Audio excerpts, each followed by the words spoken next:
나와서 예배 드릴 수가 없습니다. 그렇기 때문에 우리가 이렇게 걸어 나와서 이런 야외에 나와서 예배 드린 것 자체, 우리가 이곳에 있는 것 자체만으로도 너무나도 하나님의 크신 은혜를 우리가 입었다라고 볼 수가 있어요.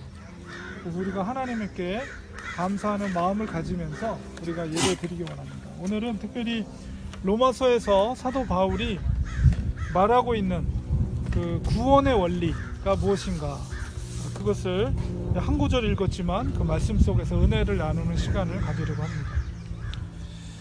오늘 11장 36절 로마서 한 구절 읽었는데요. 사도 바울이 로마서 11장 마지막에 왜 이 말씀을 했을까를 우리가 생각해 보면 우리 로마서 전체를 한번 우리가 이해할 필요가 있습니다.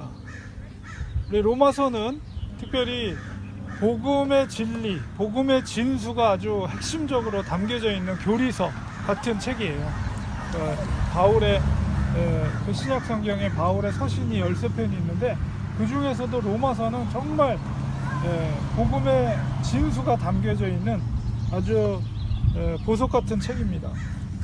로마서는 이제 16장으로 되어 있는데 크게 이제 두 부분으로 나눠지거든요. 그래서 오늘 읽었던 11장까지 1장에서 그 다음에 12장부터 16장까지 이렇게 크게는 이제 두 파트로 나눠집니다. 그래서 전반부는 특별히 이제 구원에 어떻게 죄인이 구원받는가, 그것에 대한 이제 교리적인 설명이 1장에서 11장까지 설명이 되어 있는데, 핵심적인 우리가 잘 알고 있는 이신칭의, 그러니까 믿음으로 말미암아 의롭다함을 받는다, 그러니까 구원을 받는다는 교리죠.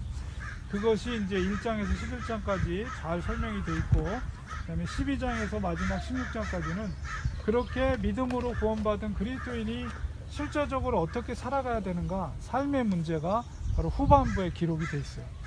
근데 오늘 읽었던 이 말씀은 그 전반부 11장의 가장 마지막에 있는 구절입니다. 그래서 이 마지막 구절은 왜 바울이 만물이 주에게서 나오고 주로 말미암고 주에게로 돌아갑니다, 그러면서 성령으로 그에게 영광이 세세 있을지어다, 이렇게 하면서 이제 전반부를 마치게 되는데, 이 말씀 속에 특히 이 11장 마지막 구절이지만 11장 앞에서 전체적으로 보면 거기에 이제 주도적으로 설명되고 있는 내용이 뭐냐면 유대인의 구원의 문제예요. 이스라엘에 대한 구원의 말씀이 있어요. 그러니까 우리가 그리스도를 거부하고 십자가에서 못 박게 한 사람들이 유대인들이잖아요. 그 이스라엘이, 그 예수님을 거부한 이스라엘 유대인들이 언제 회복될 것인가, 그런 문제가 11장에 기록이 되어 있습니다. 11장 25절에서 27절에 유대인의 회복에 대해서 제가 그 찬송 옆에도 제가 카피를 해놨는데요. 25절에서 27절에 보면 형제들아 너희가 스스로 지혜 있다면서 이 신비를 너희가 모르기를 내가 원하지 아니하노니 이 신비는 이방인의 충만한 수가 들어오기까지 이스라엘의 덜어는 우둔하게 된 것이라. 그리하여 온 이스라엘이 구원을 받으리라. 기록된 바 구원자가 시온에서 오사 야곱에게서 경건하지 않은 것을 돌이키시겠고 내가 그들의 죄를 없이 할 때 그들에게 이루어질 내 언약이 이것이라 함과 같으니라. 바로 이스라엘이 우둔하게 된 것이 왜 그러냐, 바로 이방인의 충만한 수가 들어올 때까지라고 설명하고 있어요, 사도 바울이. 그러니까 이스라엘은 2000년 전 예수 그리스도를 거부했지만 결국 그것을 통해서 이방인들에게 복음이 전파됐습니다. 구원받아야 될 충만한 이방인들이 차게 되면 그 후에 이스라엘의 회복이 이루어질 것을 바울이 말하고 있는 거예요. 사도 바울은 그 놀라운 구원의 비밀을 알고 있었고, 그것이 바로 하나님의 지혜라고 33절에 찬양하고 있습니다. 11장 33절에 깊도다 하나님의 지혜와 지식의 풍성함이요 그의 판단은 헤아리지 못할 것이며 그의 길은 찾지 못할 것이로다. 그러니까 2000년 전에 이미 바울이 이스라엘의 회복을, 미래에 되어질 이스라엘의 회복을 이야기하고 있는 거죠. 그러니까 그때까지는 이방인의 수가 차야 되는 거예요. 그래서 마지막 구절에 하나님의 주권 가운데 모든 만물이 비롯되었다는 것을 찬미하고 있습니다. 그런데 이 모든 만물이라는 것은 그 단어 속에는 구원받은 이방인과 유대인들 모두를 포함하는 의미가 담겨져 있는 거예요. 그래서 이 한 구절이, 오늘 읽은 한 구절이 하나님의 구원의 과정을 집약적으로 설명하고 있는 것입니다. 그리스도인의 구원에 관한 일은 바로 창조를 통해서 하나님께서 시작을 하셨죠.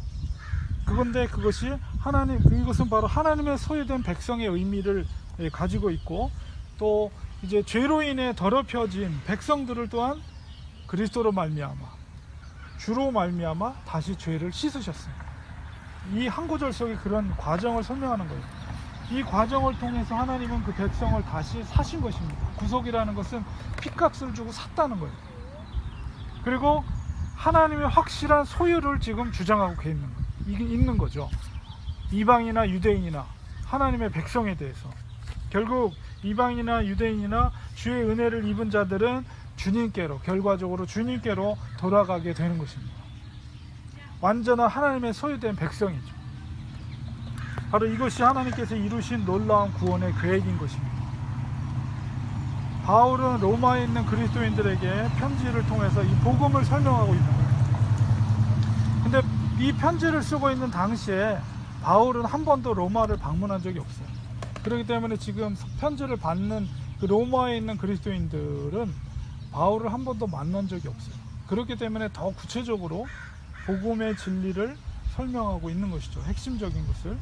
그래서 이 말씀을 전하는 그 바울이 전하는 핵심적인 이유는 그것은 바로 지금은 바로 이방인을 위해서 복음의 문이 활짝 열려 있다는 것을 말하는 거예요. 지금 바로 은혜의 때라는 거예요. 지금은 구원의 때라는 것입니다. 아직 충만하는 이방인의 숫자가 차지 않은 때라는 거예요. 그래서 이방인들을 바로 은혜의 자리에 지금 초청하고 있는 것입니다. 우리는 어떻습니까? 우리도 역시 이방인입니다. 2000년 시간이 흐르는 동안 예루살렘으로부터 시작된 그 복음이 지구를 한 바퀴 돌아서 바로 우리에게로 돌아온 거예요. 하나님의 놀라운 섭리 가운데 우리에게도 구원의 기쁜 소식이 전해진 것입니다. 우리도 하나님의 소유된 백성이 된 것입니다. 우리가 하나님의 소유된 백성이 되었다는 의미는 바로 하나님과 끊을 수 없는 관계가 되었다는 의미를 가지고 있어요. 우리 로마서 8장에 보면, 로마서 8장은 구원의 어떤 그 프로세싱 중에 성령의 역사하심에 대해서 설명하고 있는 장이 로마서 8장인데요. 그 로마서 8장 후반부에 보면 8장 38절 39절에 뭐라고 표현되어 있습니까? 내가 확신하노니 사망이나 생명이나 천사들이나 권세자들이나 현재 일이나 장래일이나 능력이나 높음이나 깊음이나 다른 어떤 피조물이라도 우리 주 예수 그리스도 예수 안에 있는 하나님의 사랑에서 끊을 수 없느니라, 이렇게 말해요. 아멘. 하나님의 백성들은 하나님께서 책임져 주십니다. 우리에게 이 믿음이 있어야 돼요. 우리가 그리스도로 말미암아 선택된 백성이라는 확신을 우리가 가져야 됩니다. 또한 하나님의 소유된 백성으로 하나님을 우리의 구주로, 삶의 주인으로 인정하는 삶을 우리는 살아야 하는 것입니다. 우리가 전적으로 하나님께 우리의 모든 것을 내어 드릴 때에 하나님께서는 우리의 삶을 책임져 주십니다. 우리의 눈에는 미래가 보이지 않아도 하나님은 우리의 모든 길을 보고 계십니다. 우리에게 믿음이 있다면 길이 보이지 않아도 걱정할 필요가 없어요. 하나님께서 책임져 주시기 때문입니다.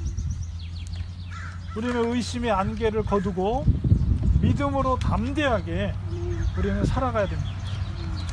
전쟁의 소문이 흉흉하고 전염병이 창궐해도 의인은 오직 믿음으로 사는 것입니다. 결론을 맺겠습니다. 어제 한국에 계신 우리 성배 목사님과 통화를 하면서 코로나 이전과 이후에 한국교회 모습이 많이 바뀌었다, 이런 얘기를 하시더라고요.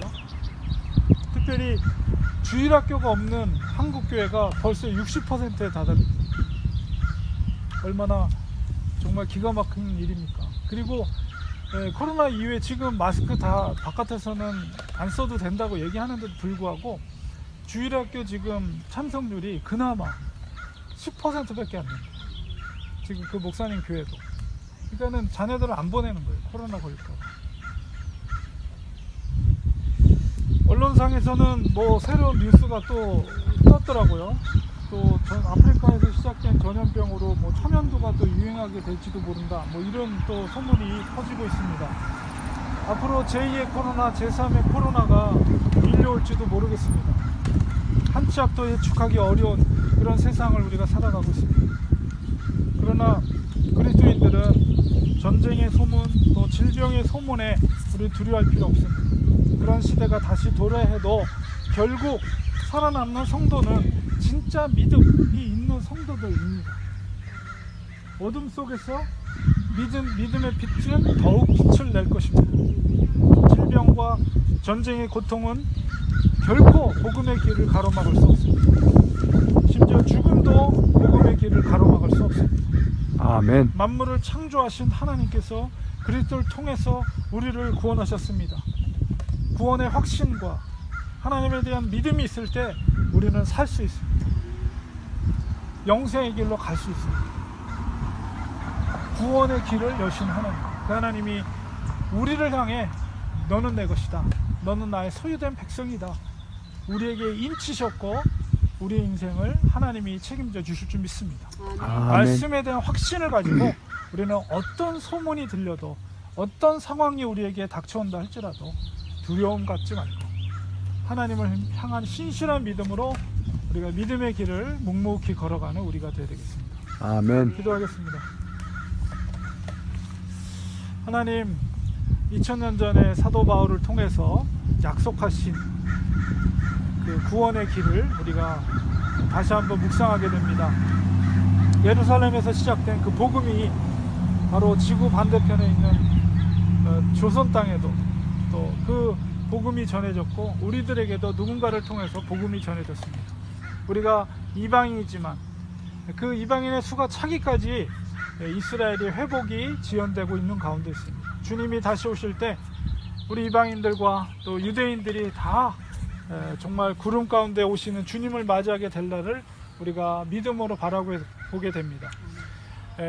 질병이 창궐하고 전쟁으로 그런 암울한 소식들이 전해지는 상황 속에 있지만 하나님, 우리에게 주님의 소유된 백성이라는 확신과 믿음을 가지고 우리가 하루하루 믿음으로 살아가는 저희들 되게 하소서.